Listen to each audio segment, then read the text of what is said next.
Mr. Chris Naugle, welcome to the podcast, my brother. Appreciate you being here. Thanks for having me on. I'm honored. I'm really excited for this. We recently just met, but I've learned so much from you in the short amount of time that I've met you. And we were kind of just riffing right before we started about if I really want to learn more, I want to know more about you. Like, you have put out hundreds and hundreds of hours of free, valuable content through your life and through social media and YouTube. And so just already, I feel like I know you already so well, and I have learned so much from you. So I'm really excited and honored for you to be here and share with the audience. You know, you're one of the number one money coach in the United States, talking about money and our relationship with money and wealth creation. So it's a really great, fun, deep topic today.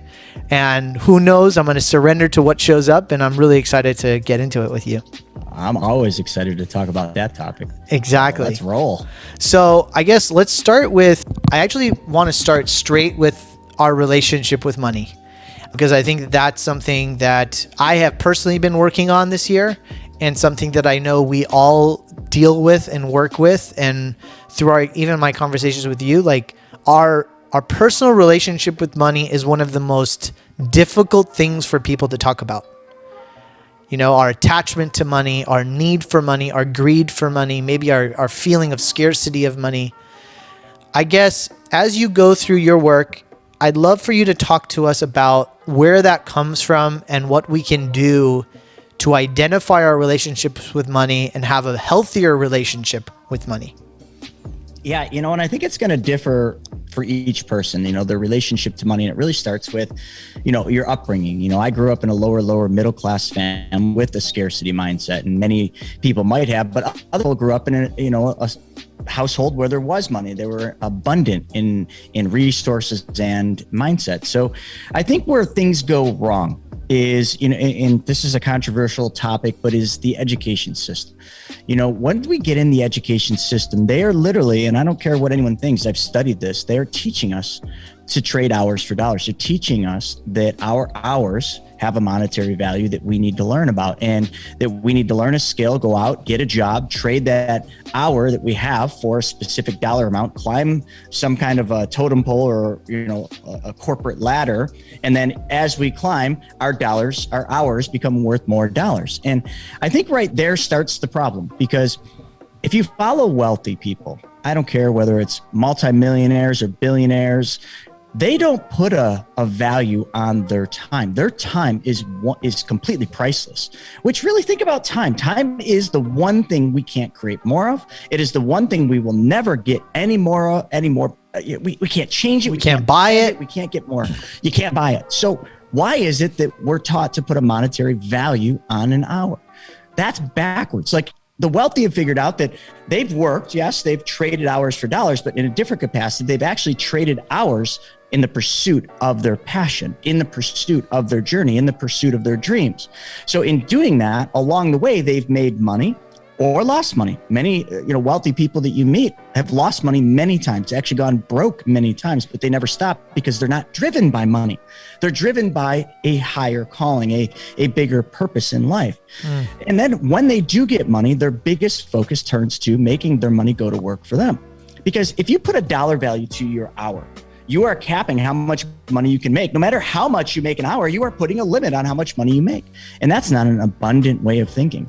Wealthy people don't put a dollar value on an hour. They put value on what their dollars that they've made and kept do when they go to work for them. And that's, I'm writing a book, The Laws of Wealth. It's all about this. A lot of people want to get wealthy, but they completely don't understand what wealth is or how to get it and how to keep it. Like right now, I think one of the biggest problems with money today is everybody's chasing money. When you chase money, money runs away from you. Now, you might have short little spurts where you have it.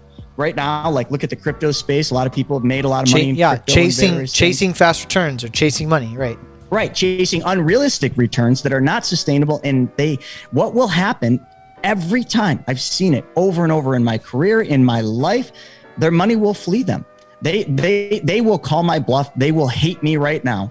But I promise them, if they're chasing unrealistic returns, chasing greed, and chasing the almighty dollar, that dollar will run faster than you, and it will run away from you.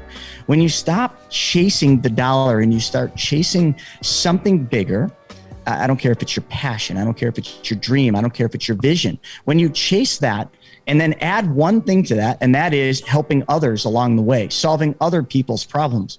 The funny thing that happens is money just appears. I can't even count how many times I have proven that universal law that when you give, you get, right? And we all have heard that, but how many actually do that? Well, I do. And I mean, just right before the holidays, I gave one of my staff members $500. No reason. It wasn't a bonus. It was just, thank you. Here's $500. What I didn't know is earlier that day, she had given $500 to another one of our staff people who literally just had her house destroyed in a or what do they call them? Not a typhoon. She's in the Philippines. Had her house destroyed.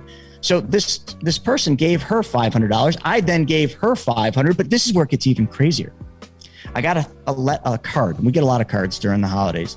A card from a client. And I open it up and I never expect anything in the card, and out falls a check. How much do you think the check was for? $1,000. $100. So listen, like I don't get checks from clients. I don't ask for checks. I don't want checks from clients, like in the sense of that. But she gave it out of her heart. I gave the $500. And it just serendipitously showed up in a way that, like, yeah, I mean, so powerful. So when you talk about the relationship with money, most every person out there has it all wrong because they're focused on the wrong thing. Money is just a tool. Use it as a tool. The tool isn't the important part. The tool just gets a job done. The tool just helps other people get a job done. That's what tools have always done. We have made money this thing that it isn't. And because of that, money defies most people. And right now, the scariest thing that I see happening is so many people are making it, which is great, but they have no idea how to keep it. And that's what saddens me. And that's why I'm out there constantly to tell people, here's how you keep your money.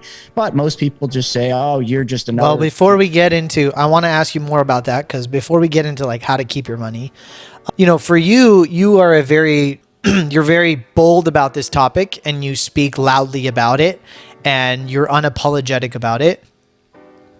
Do you have and you're in the money business, meaning that you talk about money a lot, and I love how you just shared your story, because you're actually not driven by money. You're adding value to people's lives. You're trying to create legacy. You're trying to change generational limiting beliefs. So there's a lot of value, but you know, you are in the money business. You talk about money all the time. Do you have a fear of being misunderstood, or a fear of people perhaps not really listening to your message because it's like, oh, here's another guy just really talking just about money and not about like, but that's not what you're doing. Answer that question. Tell me where, from you personally, like, where is this coming from? Absolutely. I mean, if you look at the whole thing and you really kind of dive deep into it, you're absolutely right. So out of 100% of the people out there, I speak to 5%. I'm actually speaking to 100% of the people, but only 5% of them actually want to learn something new, because the other 95% have been conditioned to believe everything's a scam, have been conditioned to believe things are too good to be true, have been conditioned that because of their upbringing, their current circumstances, or whatever's going on, that they can't have more, that they can't have a better life, and that they can't have financial freedom. And nothing anyone says to them will change that, because their mindset's broken. And that's one thing, you know, and I loved how you said that, unapologetic. You know, maybe it's because I'm from New York. I am a bit brash. I am a bit rough around the edges, but yeah, there's no could be. I am. I tell you that right now. I just tell it how it is, and I don't care whose feelings I hurt, because I'm trying to help them. And if they don't want my help, if they don't want to help themselves, then please just get out of the way. You can swear at me, call me whatever you want. Yeah. It's just going to fuel me, because the more people that hate, the more I love. The more people that hate, the more hugs I want to give. You saw my hat. I saw your hat. Need hugs too.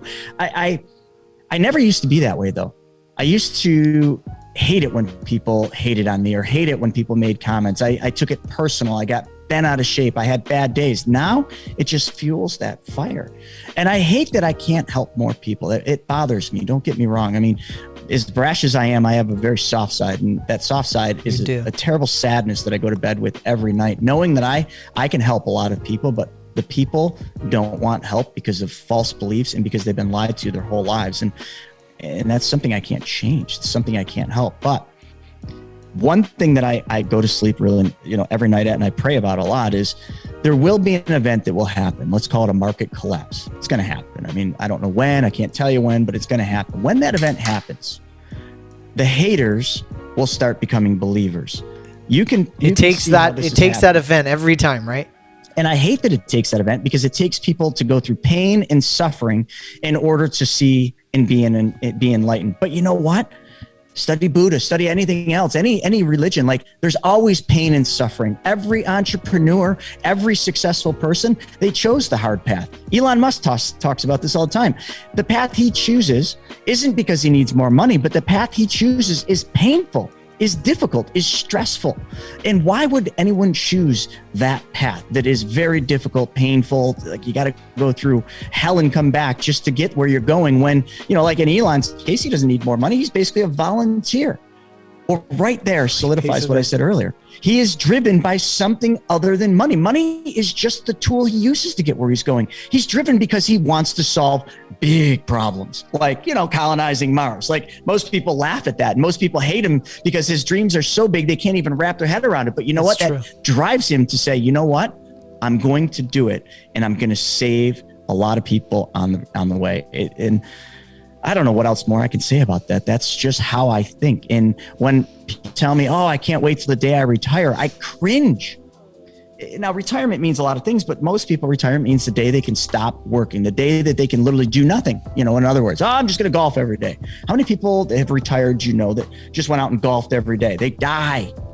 They lose their purpose. They have no function for why they're here. So therefore, their body, they die. I hate to say that, but that is a fact.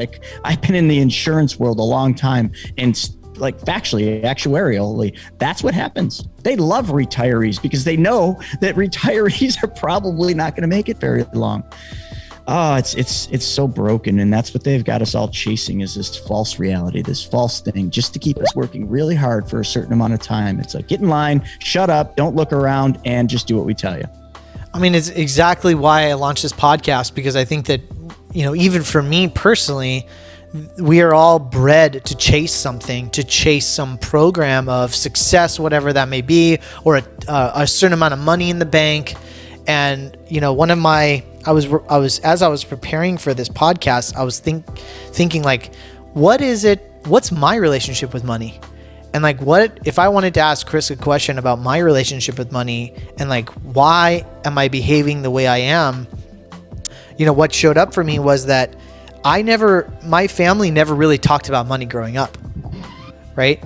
And we never really talked about money on the dining table. We never knew how much money we had. We lived well. We were middle class. My parents are immigrants. They worked super hard. So you saw a strong work ethic. But I never really talked about money or the value of money. So growing up, I lived almost in an abundance mindset because I never felt like I had a scarcity of money. And so I never thought about holding on to money. So one of the things I attribute a lot of my business success, and I'm putting that in air quotes, is that I always focus on creating value in my businesses, and ended up our business was super successful. But now, as I am older, I'm married, I have kids, I have a successful business, I have some wealth now. Now what starts to show up for me is, now you have something to protect.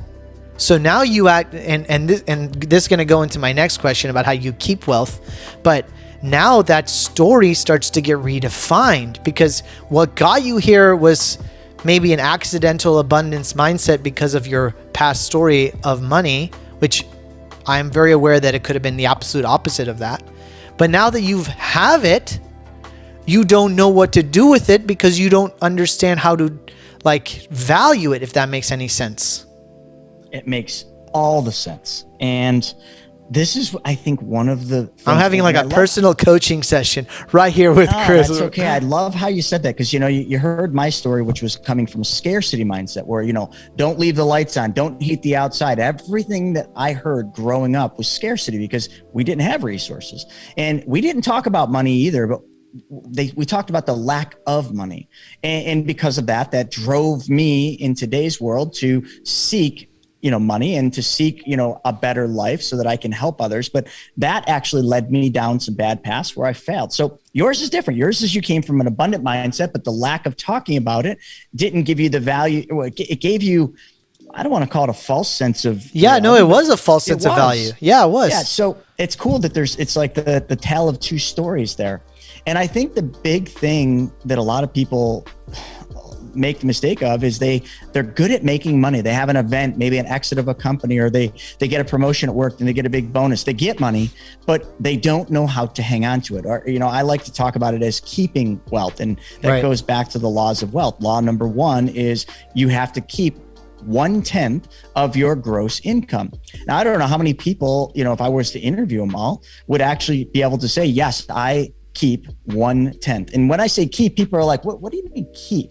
I mean, keep. Some people would call it save. I just don't like the word save. I like keep because it is the essence of what you're doing. If you make money and then you have it, but then it all goes somewhere, the car payment, the visa payment, the line of credit, all those things, all that money goes out. That is money you're not keeping. So how much do you keep? 1/10 is the minimum. And then law number 2 is once you get that amount kept, right? Your savings builds because you had an exit or something or a strong business. Now the thing is most people, and here's what most people do. So let me talk about what most people would do. They would judge their success by how much money's in their bank account. They would judge their success by how much money's in their 401k or in their brokerage account, which is all good and great. But if you read any of Kiyosaki's books or you follow any things by the wealthy, like having money in the bank means you're actually going to go broker every single day because that money isn't working for you. So the second law of wealth is your money has to go to work for you.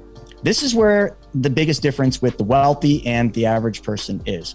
The wealthy understand that their time is priceless. They also understand that their money has to be working for them 24/7. So they do a very good job of moving money. And most people think they understand moving money, but most don't. And moving money is just whatever. I mean, whatever you're doing with it, move it through your business. But most people will make money and then moving it is spending it. That's not money. Yeah, that's not moving money. Not at all. Moving money is I put money somewhere where it's going to go to work for me. And that money is then going to create offsprings. Offsprings for your money working for you are in the form of dividends, interest, gains, anything that builds your wealth more. Now, most people stop right there. They take the offsprings, the dividends, interest of their money working, if they've made it that far, and they spend that. They buy a bigger house, a bigger car, or, whatever they do. The successful, the wealthy send that money back out to work. They send the offspring out again, and then they live off of that. So there's a perpetual stream of money working, and that's how real wealth is built. That's how people become multimillionaires and billionaires. Are you talking about compounding or are you talking about something else? It is compounding because, we haven't really crossed that bridge yet, but, the wealthy also don't keep money where most people do. They put their money in a place where it continuously and forever will earn uninterrupted compound interest, which is single-handedly the most powerful thing in the financial world is compound interest. Everybody thinks they understand it. Nobody does until they really participate in it. Then they understand it very clearly. We've talked about this. We have talked about this. So now to the third thing, and this, sorry, I'm going long on this one, but the third thing is I think one of the most important things. This is protect your wealth. The third law, you have to protect your wealth. And how do you do that? Well, there's a lot of ways. First off, don't invest in things that you don't understand, that you don't know, and that you don't like. I mean, I can't tell you how many people invest in things that they don't believe in, that they don't understand. Like NFTs. How many people you think invest in NFTs don't even understand what an NFT is? Well, that's not protecting your money. That's being foolish. Or this, I think the biggest thing that is even worse than investing in something you don't know, like, or understand is giving your money to somebody else. I call that giving up control of your money to somebody else, an advisor, or, whoever else, a guru, a fraudster is what I call most of them. You give up control of your money to them because you think that they have an answer that you need and they're going to be able to take your money and make more. Well, there's always a reason that happens. And also when you do that, the first thing, if you're going to find a good advisor, a CFP, or somebody to manage your money, I'm kind of against, but in some cases it's the right thing. You need to research that person and make sure that they have the knowledge and the skills to do what you want them to do. And that knowledge and skills has to come from wisdom and also failure. I would never in a million years give a financial advisor $1 to manage if they haven't failed or gone through a recession. If they've gone through recessions and they can answer to me how they combated that, and if they failed, be honest, and then tell me what you learned, now we got something to talk about. So protecting your wealth can be just in the form of investing things you understand, because that's certainly protecting it. Find people that understand industries that maybe you don't, that you trust because they have the knowledge because of time, wisdom, and failure. And lastly, for protecting is, this is what I do. When my money goes to work, I have security. I have collateral. I don't know where we ever forgot about that thing, because that's been all the way back before Christ. You know, in Babylon days, people lent money, but there was always collateral. There was always a security instrument. I mean, when you take a loan from a bank, you can learn a lot just by following what banks do. When you take a loan from a bank, does the bank just say, hey, we like you, pat you on the back and say, here's $100,000, you know, make sure you pay us, you know, but good luck. They don't say that. They say, hey, we might be able to give you $100,000 after we research and do the due diligence, underwrite you. And then what are you going to put up for collateral? We're going to own your house. Yeah. Oh, okay. We're going to put the house as collateral. Great. We're going to go and put a mortgage on your house. Oh, you're going to get a car loan. Great. We're going to put our mark on your title, the lien. Okay. There's always a security instrument. And if the bank doesn't have a security instrument and they give it to you as an unsecured loan, there is always a high interest rate attached to that, because that is the riskiest loans. And those banks, just what people don't know, those risky loans, guess what they do with them? They sell them off. They sell them off to hedge funds. They sell them off into Wall Street. That's why Wall Street's so toxic. That's why 2008 happened. They package them up with a pretty little bow and ship it off to somebody else and put the risk on somebody else. Banks are one of the smartest financial institutions outside of insurance companies, which are the almighties. But if we just started doing what banks do with our money, and all we did is we mimicked what a bank does, and we literally just watched and learned. It's not even, you don't even have to watch and learn. When you go take a loan out, how did the bank protect themselves? Do the same thing for your money. And that is how you keep money. Because if you don't do that, your money is going to flee. It's a incredible, people need to listen to that again, because that was it was honestly a really simple structure. But the problem is as you know, is people don't follow a very simple structure about how to keep their wealth. And I'm thinking even to myself, like, there are some investments that I have that are potentially not collateralized in a way that I should be thinking about how to collateralize them, right? And so I just appreciate you making that super simple. When people do, let's say, drink the Kool-Aid, and they are onto the program, what are the slip-ups that people can make? Is it that they get greedy? Sorry, go ahead. No, keep going with it. No, I was going to say, like, are people impatient? Do people get greedy? Do people listen to, they don't listen to their advisor anymore. They listen to some friend who's trying to make a quick buck. Like, what's the place? Like, let's say me, for example, right? If I'm drinking the Kool-Aid, I'm like, I get it. I'm going to be in the school of Chris Naugle. Like, I'm going to follow a program and be more disciplined about how I manage my wealth, right? Gosh, there'd be millionaires everywhere if everyone did it. Like, there'd be freaking millionaires everywhere. But there's something that's pulling people away. One. Yeah, go. Yeah, this is such a great topic. Oh my God, I'm so excited because no one's ever asked me this, and it's such an important thing. So what does happen? What makes people go down the right path with wealth, but then all of a sudden get off of that and go back to the old way? Well, it's just habits, or the first thing. But let me use Warren Buffett, okay? Warren Buffett's been investing longer than any of us, longer than most people have been alive. So when people say, oh my God, he's so rich, why is he so rich? There's one answer, it's time. And Jeff Bezos interviewed Warren Buffett. You guys can all look at the YouTube video, and I'm going to shorten it. But Bezos said to Buffett, he said, you're one of the richest men in the world, and you're so good at investing, but what you do, Warren, is so simple. Why doesn't everybody just mimic and copy what you do? Without a flinch, Warren answers in his normal, boring kind of monotone voice. And he says, because everybody's in a hurry. So one of the things that is a detriment to what I teach is building wealth is a marathon. It's not a sprint. And most people today are all in a rush to get rich. Okay. Notice I said rich, not wealthy, because wealth is earned and kept. Rich, you can get rich and then lose it all. And it happens every single day. And everybody's in a hurry to get rich. And because they're in a hurry, they seek unrealistic returns. They violate law number 3. They don't protect their wealth because they're just out there. They trust fraudsters and scammers. And they seek unrealistic returns, which I'm going to say 99.999% of the time will result in your money fleeing you. It has happened to me. I have chased those big returns, those unrealistic returns that sound too good to be true, but you're just like, ooh, it's kind of like blackjack, red or black, and then there's green, and you just always want that risk. So people take the bait and they go for those unrealistic returns, which results in them losing money, and then they blame everything else and everybody else. So I think some of it is greed. I think a lot of it right now is FOMO because of the environment that we're in, which is just speculative and full of investor confidence. So FOMO, fear of missing out. Everybody thinks they're missing out on everything. Look at the stock market. I mean, everybody wants to look at it as a hockey stick, which it is, but really it's kind of sideways. It's not as exciting as you think if you really know how to look at it, but it's not perceived that way. Cryptos are about the most volatile thing that you can invest in, but if you understand it, you can become very wealthy with it. Again, I said, understand it through knowledge and wisdom. And I think the other thing is our network. I think one of the reasons people get around the campfire and then drift off is because of their network. They are surrounding themselves with people that because, family or just old friends that they grew up with.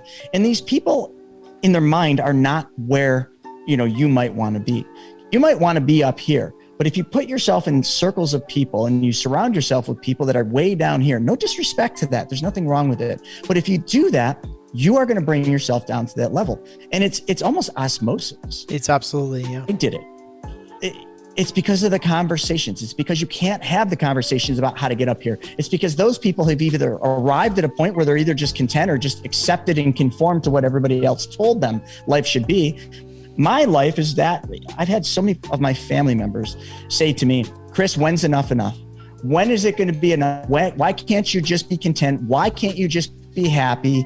And it's not about happy or content or enough, because there is no number that's enough, because the more I make, that tool, money, is the more people I can help. See, I'm not driven by money or things. I have nice things. I have a beautiful house. I have cars. Like, I'm not driven by those. I could care less. Take them from me, please. Because honestly, they just create more problems than they're worth. But every dollar more you have, all the more wealth you build, gives you the ability to help a lot more people. I don't know any poor people putting wing schools, churches. I was going to say, yeah. Yeah. So I think the surrounding is one of the biggest reasons. People get in a surrounding with negative thinking people, limited mindset people, and then they start to conform to the beliefs of that surrounding, that environment, that network of people. So, I have just forced myself to be around people like you, people that think bigger, that talk the talk. When we go to that mastermind, we don't talk scarcity. We talk about things that most people would say that's impossible. There's no way you can do that in that amount of time. Oh, well, we do it though, because we're in a circle of people that believe you can, because we all are seeking that greatness. It's. I could let you talk forever, brother. You're so good. I'm learning so much. I get so frustrated. I know you're coming from a place of frustration, but I am, because it's so simple. But it is so simple, and human nature is human nature. It gets in our way, right? We are survival-based instinct animals, and we don't. I mean, what you just told me was like, your path to wealth and success is to become a sloth, to become an oak tree. Right? Bamboo. I mean, look at bamboo. It takes forever. If any of you have ever planted bamboo, then you know this. But if you haven't, go to the store and buy some bamboo seeds. Plant them, nurture them. You will literally go get old. You will literally probably get your first gray hairs if you don't have them already, waiting for that stupid bamboo. And you're like, it died. So you stop watering. And then all of a sudden one day, many years later, it sprouts and you see it and you're like, there's no way. And then after it sprouts, which you waited years and years and years for that seed to become something, it skyrockets. Bamboo, can't cut it down fast enough after it grows, but it took so long for that bamboo to even come out of the ground. Listen, that is building wealth. It is once it's out of the ground, it has the ability to compound. Your money will work for you and compound on itself if you understand how it works, but it takes what seems like forever to get to that point. That's the answer. Yeah, it's a really good example of how we need to look at look to nature for universal truth, right? And I'm really excited for whatever book you're writing, The Laws of Wealth, because just by listening to you talk, right, you're really looking for laws, not opinions, not your thinking. Like, what are the real laws of the universe, laws of nature? And when we look at nature, how slow nature moves, and yet how abundant nature is. And one of the things I want to ask you is, we think about all of the wealthiest people in the world for the last, let's say, 400 to 500 years. There's a handful of people that normally come to people's minds. But now, because of this technology age, this information age, there are more millionaires every single day than any other time in history. And that's a blessing. I'll say that for sure. Like, it's a blessing that people are able to access information. But there's a danger and a risk, and I think some of the underlying tone of what you're talking about is that we have become a society that is looking for instant gratification all the time because of the age that we live. Where do you see us?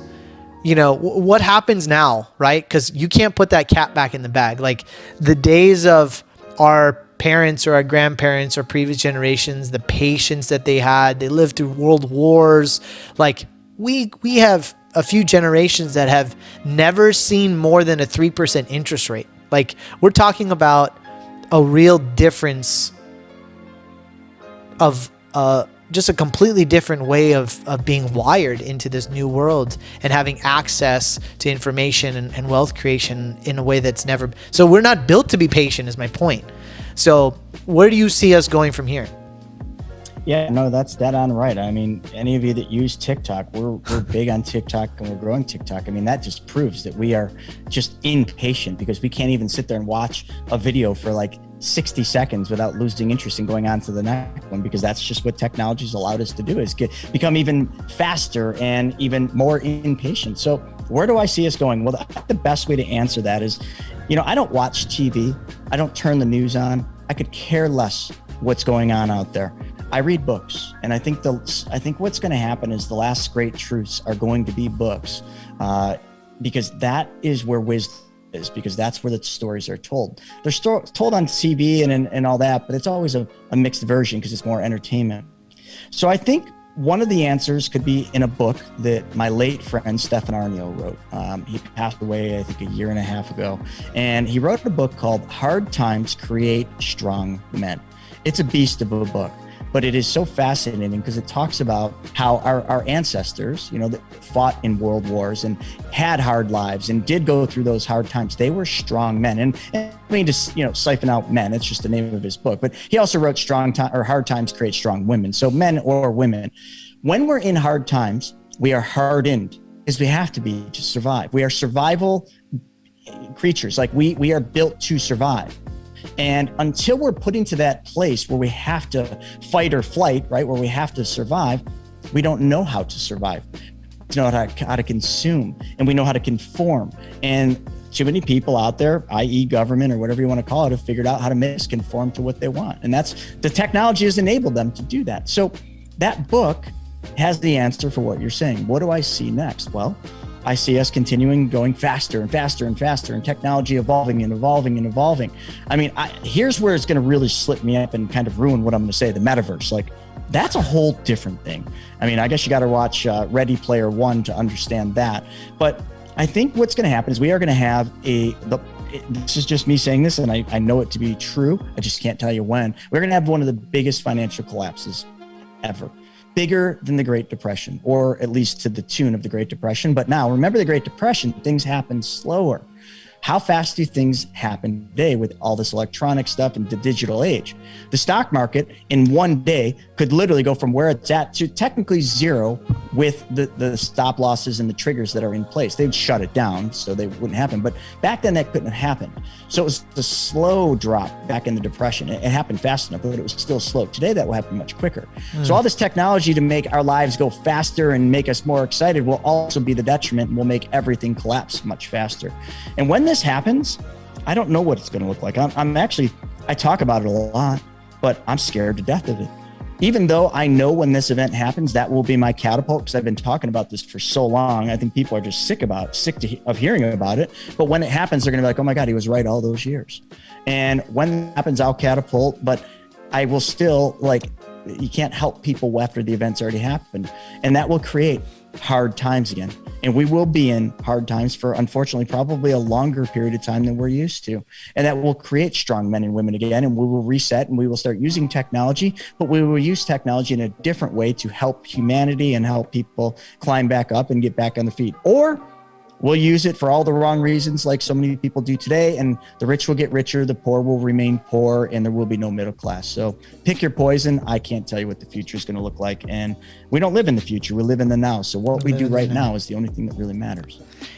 Give us 1 or 2 tips if we're thinking about what you just said, right? And we want to be, I won't say smart, but let's say we want to be prudent. Sure. What are 1 or 2 things that people can take away from that perspective? So if you truly believe that there's going to be some kind of a collapse in the markets, then you could very easily kind of start to plan for that. Like, I live in Buffalo, New York. We have terrible snowstorms here, lake effect snow. Now, we hear on the news, and sometimes it's a very short warning, but we prepare. We make sure the gas is in the snow blowers. We make sure our cars are full. We make sure there's food in the fridge. Like, we prepare, but why don't we prepare for things like this, the big storms that are coming to the financial world? We don't, because of greed, because of FOMO and all the things I talked about. So here's some things you could do very simply. Look at your portfolios, look at your investments, look at where you're at. I will tell you, most of you are probably up quite a bit. And then just remember Warren Buffett's simple words. When others are greedy, be fearful. And when others are fearful, be greedy. Right now is not the time to be greedy. Greed will certainly lead to a terrible event for you. Being fearful right now is where I'm at. And I'm sitting on lots of cash, lots of money. I mean, I don't sit on it, I move it, but I'm not taking investments. I'm not buying real estate. I'm not doing all the things everybody else is, because I'm waiting for the opportunity that presents itself in a year or 2 years. That's the real opportunity. Right now, this is just white noise. So taking your gains off the table, Peter Lynch, one of the most famous fund managers of all time. He managed Fidelity's Magellan Fund, which had one of the longest track histories of success out of any fund ever. Read what he just posted. I think he posted it a week or 2 weeks ago.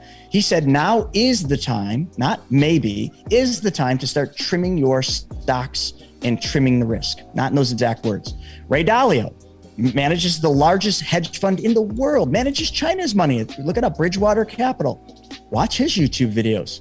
Warnings, warnings, warnings, warnings. He can't come out and say the market's going to collapse because he manages China's money, but he certainly is putting warnings out there. Jim Rickards, Harry Dent, all of them, Peter Schiff, like all these economists, they're saying the same thing, yet people ignore it. They ignore what the experts are saying. Why? Only one word, greed, or just pure ignorance. Pure ignorance. So when unfortunately for most, that's just going to be how it's going to go. I could give you the best advice. Move your money into 20 and 30 US or 20 or 30 year US treasuries, or buy the ETF TLT.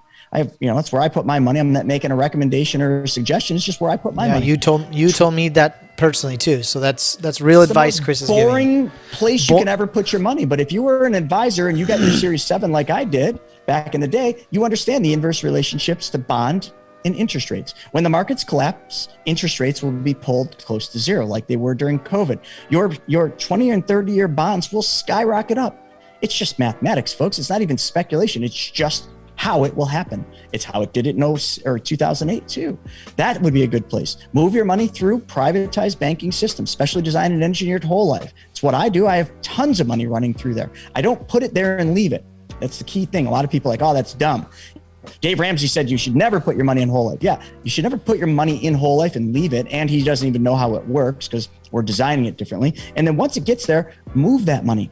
I loan it out on that's real a whole deals. We could talk about BYOB, be your own bank, and whole life, and I actually would love to do that, but that's a whole nother topic. That's a whole nother policy thing. And actually, before I skip that, I really do, and I'm learning about it, as you know, Chris, too. So I really do encourage, and when I learned about, we'll talk about it here for a second, but when I learned about what you're talking about here with whole life policies, infinity banking, it blew my mind that not everybody was talking about this and didn't know about it. So we could definitely spend another 45 minutes talking about it. But if you want to learn, actually, I got to figure out how to put a link to your website or your YouTube. Yeah, but like just YouTube Chris Naugle. Chris has so much YouTube videos and Instagram videos on exactly what we're talking about here in BYOB, and he's one of the nation's leading experts in this subject matter. But and that is an incredible way to build wealth. I'm learning about it too right now as we speak. So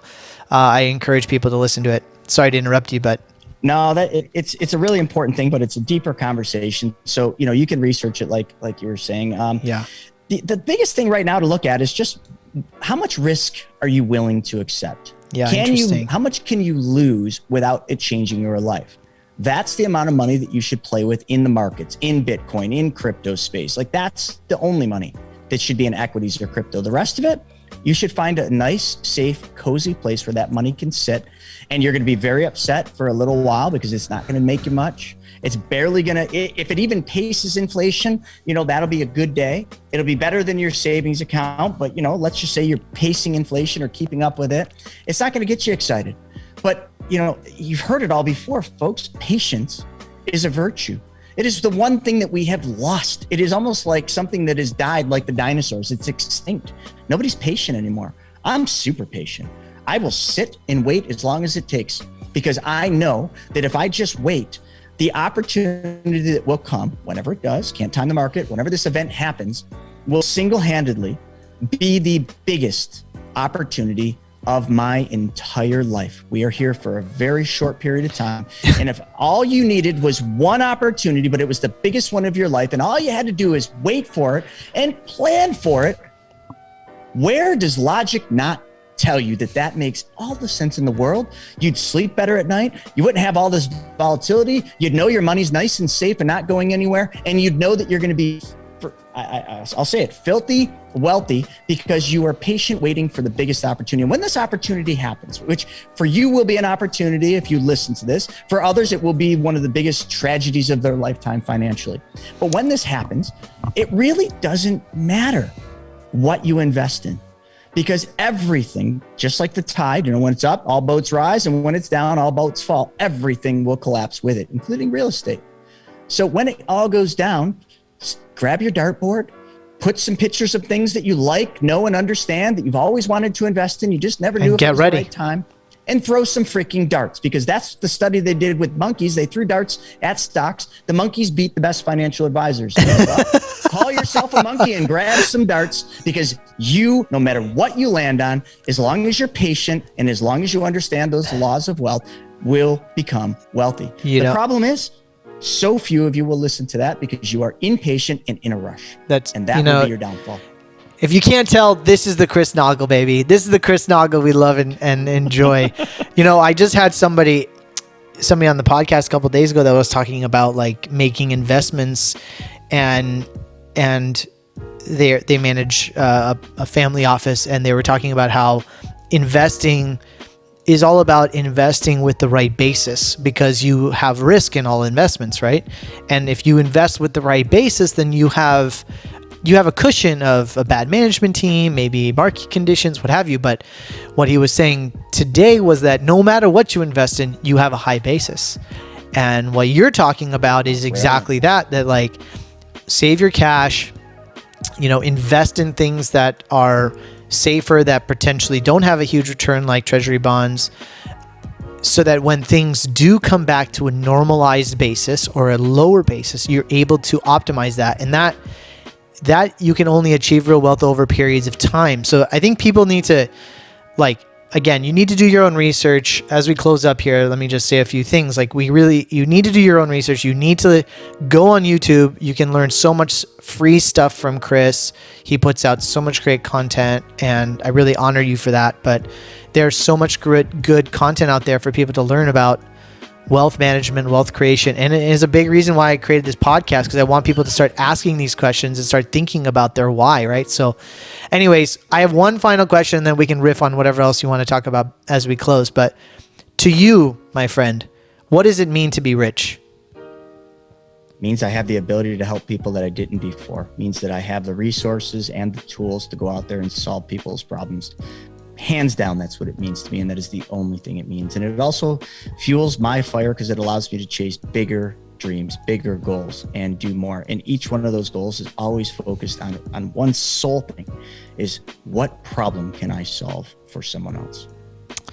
I love that, man. You know, I have come to know you recently in the last few months, and I just really honor you for how you show up in the world, how you show up. We didn't even get a chance to talk about family or fatherhood or manhood, and that's again a whole nother. My emergency dad joke cup right here.